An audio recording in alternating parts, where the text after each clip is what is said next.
सोनिया जी ने पत्र लिखा जिसमें उन्होंने हमास के आतंकवाद की निंदा नहीं की लेकिन इजराइल की निंदा की और कहा कि यूएन के प्रस्ताव पर भारत को वोटिंग करनी थी। अब प्रधानमंत्री यहां पर क्या कह रहे हैं कि तुष्टीकरण की सोच इतनी खतरनाक है कि वो आतंकियों को बचाने पर उतारू हो जाती है। यानी आप प्रत्यक्ष या अप्रत्यक्ष रूप से हमास का समर्थन कर रहे हैं। तुष्टीकरण की राजनीति करने वाले आतंकियों को बचाने के लिए अदालत तक पहुंच जाते हैं। ये आपका ट्रैक रिकॉर्ड रहा है। और उसके बाद तुष्टीकरण करने वाले समाज और देश के खिलाफ हैं। इसके लिए उनका स्वार्थ सर्वोपरि है। यानी आप तुष्टीकरण के नाम पर मुस्लिम वोट बैंक की सियासत करते हैं। ये उन्होंने नेशनल इंटीग्रेशन डे पे कहा है, सरदार पटेल की जयंती पर। ऐसा है। और सोनिया जी के वो लेटर के संदर्भ में कहा ऐसा है। फिलिस्तीन के संदर्भ में महात्मा गांधी के जमाने से भारत की एक भूमिका है। महात्मा गांधी जी ने भी कहा था कि फिलिस्तीन जो लैंड है ये फिलिस्तीनियों को बिलोंग करता है। उसके बाद कांग्रेस पार्टी ने अनवरत फिलिस्तीनियों के साथ एक उनको अपना सेल्फ डिटर्मिनेशन का अधिकार है, उनके अपना कंट्री होना चाहिए, उनका अपना नेशन होना चाहिए। ये भूमिका हमारी प्रारंभ से रही है। पहली बार पूरे विदेश नीति में एक बहुत बड़ा यू टर्न लिया गया है और जिस तरीके से मोदी जी ने या मोदी जी की सरकार ने या मोदी जी का विदेश मंत्रालय ने सरेआम इजराइल के साथ खड़े हो गए। ठीक है, हमास ने जो अटैक किया वो गलत था। हमास के अटैक को कोई जस्टिफाई नहीं कर सकता, लेकिन फिलिस्तीनियों को एक अधिकार है, फिलिस्तीनियों का वो देश है, फिलिस्तीनियों की वो जमीन है, इसलिए फिलिस्तीनियों के साथ खड़ा रहना भी हमारा धर्म है। इसमें कोई हमास या फिलिस्तीन, क्या हमास फिलिस्तीन है? इस सवाल का जवाब नहीं। हमास और फिलिस्तीन में थोड़ा सा फर्क तो है, इससे इनकार नहीं कर सकते। आज जो बार-बार सीडब्ल्यूसी के रिजोल्यूशन में कहीं आतंकवादी हमले की निंदा की ही नहीं गई। किसमें? सीडब्ल्यूसी के रिजोल्यूशन में।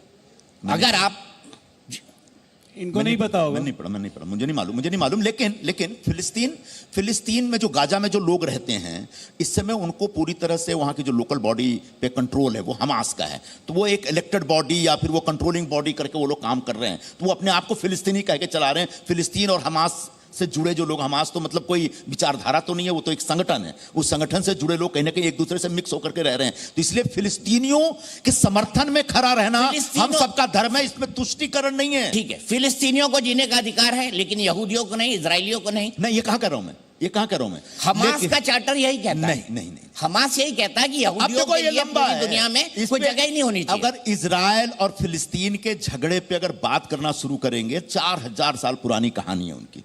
1948 में क्या हुआ, उससे पहले 1917 में क्या हुआ, ऑटोमन एम्पायर के बाद क्या हुआ, उसका अंग्रेजों ने क्या किया, उसके बाद कैंप डेविड में क्या हुआ, ओस्लो अकॉर्ड क्या है। अब ये सब बोलना शुरू करेंगे लंबा जाएगा।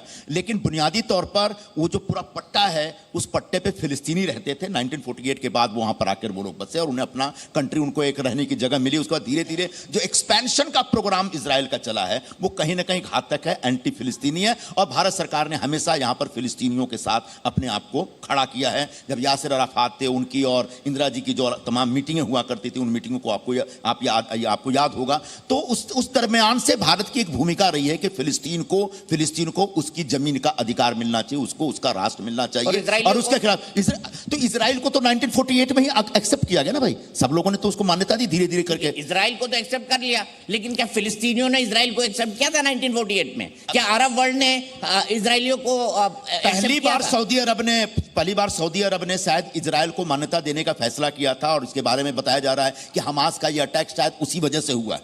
तो पहली बार अरब देशों में भी एक भूमिका बन रही थी। कई कंट्री ने उनको मान्यता दी है। मैं एक लाइन ऐड नहीं कर सकते, कई कंट्री ने दिया है मान्यता। एक जिम्मेदार देश भारत जो आतंक के इतने हमले देख चुका है, जिसने आतंकी दंश देखा है, चाहे वो मुंबई हमला जहां से संजय जी आते हैं या कश्मीर हम देख चुके हैं, पंजाब देख चुके हैं। क्या ये राजीव गांधी जी की हत्या, इंदिरा गांधी जी की हत्या, राजीव गांधी जी की हत्या, ये तमाम आतंकवाद के हम दंश झेल चुके हैं। और तब भी कांग्रेस पार्टी अपने सीडब्ल्यूसी रेजोल्यूशन में हमास के दंगों की निंदा करने का साहस नहीं जुटा पाई।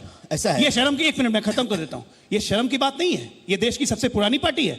इस पार्टी का डीएनए बदल चुका है, मैं बता रहा हूं। अल्पसंख्यक तुष्टीकरण की आप बात कर रहे हैं। आपने याद दिलाया, आतंकवादी को बचाने के लिए रात में 3 बजे सुप्रीम कोर्ट के दरवाजे इन्होंने खुलवाए थे। और नहीं, तो आप पे आरोप ये लगाते हैं। आप आतंकवादियों को लेकर मसूद अजहर को कंधार चले गए थे आप। बाटला हाउस एनकाउंटर पे सोनिया जी की आंखों से झरझर आंसू बह रहे थे। झरझर आंसू बह रहे थे। कौन कहने वाला था?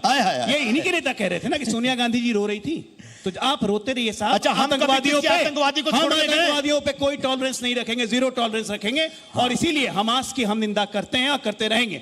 जहां तक रही बात फिलिस्तीनियों की, भारत सरकार का स्टैंड स्पष्ट है, MEA ने स्पष्ट कर दिया है, लेकिन आतंकवादियों के साथ भारत कभी खड़ा नहीं होगा।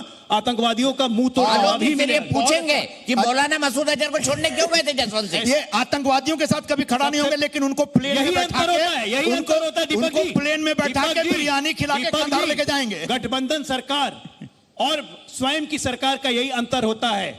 98 में मसूद अजहर को छोड़ना पड़ा था, गठबंधन में थे, आज गठबंधन में नहीं है, मोदी जी की अपनी पूर्ण बहुमत की सरकार है। अच्छा, तो गठबंधन पूर्ण बहुमत का अंतर। आज विश्व में भारत की जो साख बढ़ी है, प्रधानमंत्री जी की जो साख बढ़ी है, वो सिर्फ पूर्ण बहुमत के कारण है। हम किसी दबाव में कोई फैसला नहीं करेंगे।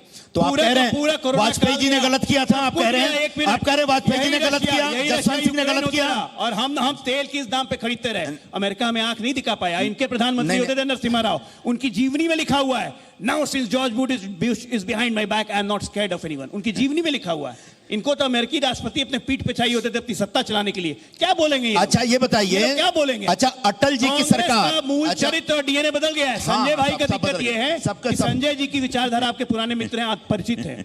इनकी मूल विचारधारा कांग्रेसी है ही नहीं। अब बेचारे फंस गए गलत जगह पे। इनके मूल विचारधारा में हिंदू बात आपके लिए कह सकते हैं, वो यही बात आपके लिए कह सकते हैं। मैं जेडीयू में था, मेरी विचारधारा यही थी, इसीलिए जेडीयू से मेरे मतभेद होते थे। मेरे विचारधारा नहीं बदली, संजय भाई की विचारधारा भी नहीं बदली, लेकिन पार्टी गलत है। ऐसा है, इनके रक्त में हिंदू रक्त प्रवाहित होता है। और इनकी वाणी याद कीजिए, सामना के समय में आग लगा दी थी, वो आग अपना पता नहीं क्यों दबा लिए हैं। निकाले वो आग। अच्छा, ठीक है, समझाएं कांग्रेस पार्टी को। अच्छा, मुझे निकलिए राहुल गांधी से। मुझे सिर्फ इतना बता दीजिए कि अटल जी की सरकार जब मौलाना अजहर मसूद था ना, उसको प्लेन में बैठा के जसवंत सिंह जी बाजू में लेके गए थे, कंधार गए थे, वो गलत था क्या?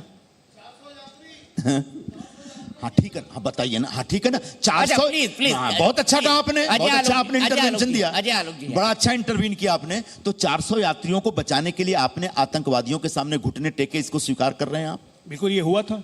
और उस तक सोनिया गांधी इस मामले में सहमति सोनिया गांधी की भी ली गई थी। अब एक मिनट, अब हमारी सहमति से ये बात तो ठीक है, ये बात ठीक है। ऑल पार्टी मीटिंग में सोनिया गांधी ने सहमति दी थी। आप जो फैसला लेंगे हम उसके साथ हैं, उसके बाद छोड़ने का फैसला उसके बाद देखिए, मैंने इनको कॉर्नर किया, मैं फैक्ट बताऊंगा, मुझे याद है। अगर आप उससे व्यक्तिगत तौर से पूछेंगे, ठीक है ना, उस वक्त की सरकार का जो फैसला था, उस सरकार के निर्णय पर मैं सवाल उठाने वाला कोई नहीं होता हूं, लेकिन एक व्यक्तिगत तौर पर पूछेंगे, भारतीय जनता पार्टी के प्रवक्ता के तौर पर पूछेंगे, तो मैं उससे सहमत नहीं हूं।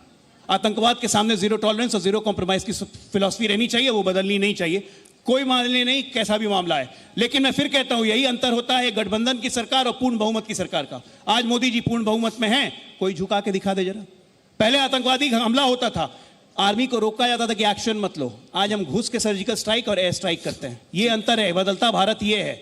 आज हमें कोई आंख नहीं दिखा सकता। अपने देश पे कोई आतंकवादी हमला नहीं हो रहा है अभी तक, तो नहीं हुआ। ब्लास्ट हो रहा है क्या? ट्रेनों में ब्लास्ट सुने? हर दूसरे दिन केरल में हो गया, आपकी जहां सरकार है, हर दूसरे दिन कश्मीर में आतंकवादी घुसते हैं और ब्लास्ट करते हैं। केरल बोला गया था 370 हटा देंगे, नहीं, आप लोगों ने बोला नोटबंदी की वजह से अब आतंकवाद खत्म हो जाएगा, 370 हटा दिया, आतंकवाद खत्म हो जाएगा। हर दूसरे दिन खबर आती है कि जम्मू कश्मीर में आतंकवादी घुस गए और हमारे किसी सैनिक ठिकाने पे हमला कर दिए, मुठभेड़ हो रहा है। 1 दिन 2 दिन 4 दिन बेचारे लोग लाइव दिखाते रहते हैं मुठभेड़। उसके बाद की खबर भी बताइए कि आतंकवादी मारे जाते हैं। आतंकवादी मारे जाते हैं, बिल्कुल मारे जाएंगे, मारे जाने चाहिए। आतंकवाद उसी में आपको दिक्कत है कि नहीं मारने चाहिए थे। कौन बोल रहा है भाई? हमारे आतंकवादियों को नहीं मारा क्या?